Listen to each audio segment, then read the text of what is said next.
In this episode of Digging in the Crates, I'll be sharing the story of Joe Meek. Who is Joe Meek, you ask? Well, he's considered to be one of the pioneers of electronic music, but what fascinated me the most about this gentleman was his peculiar approach towards music production, as he single-handedly set out to create a new sound at a time where it was on the verge of a huge change.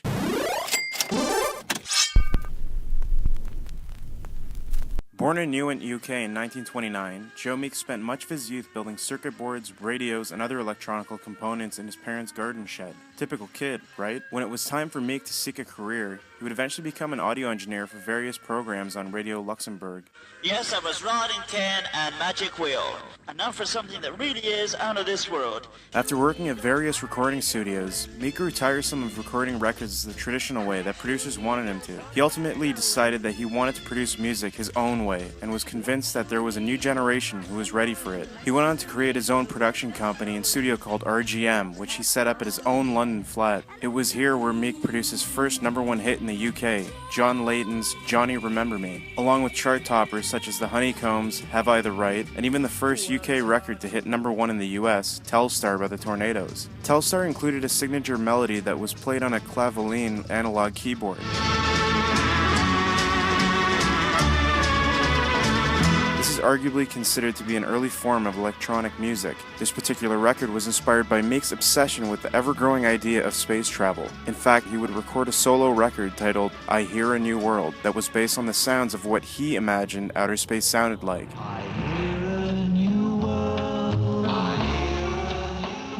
What was so unique about Meek's production style was within his innovative and unorthodox way of producing records. Joe did not know how to play any instruments, so instead he would sing melodies and rely on his musicians to play it back to him until it sounded exactly the way he wanted. He would push his peak meters to the max, create echoey vocals by recording them with tape delays, or have his musicians create punchy kicks by stomping in the bathroom of his flat that drove his landlady furious as she was trying to run a shop selling handbags below. I just can't bear it. I got some love and I want to share it. It should also be noted that Meek had a very odd obsession with communicating with the dead, where he would use his tape recorder in cemeteries to capture voices from beyond the grave, even going as far as claiming that the deceased Buddy Holly had co-written one of his songs.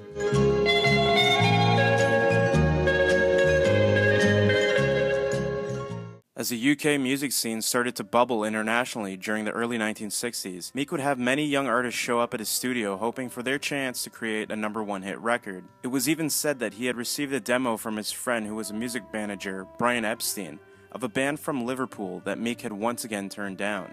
That band, of course, was the Beatles. Joe's means of perfection, along with the struggle of hiding his sexual identity, was putting a huge strain on him mentally. At the time in the UK, homosexual acts were illegal and considered immoral by law. Joe had been caught with another man in a public bathroom. Once the press got a hold of this information, he started receiving threats and was even blackmailed. By the mid-1960s, the music scene had dramatically changed, and Joe refused to get with the times. His record sales started dropping significantly. He was depressed and started using drugs that caused him severe paranoia. He even believed that other big-name producers at the time, such as Phil Spector, were deliberately stealing his signature production sound.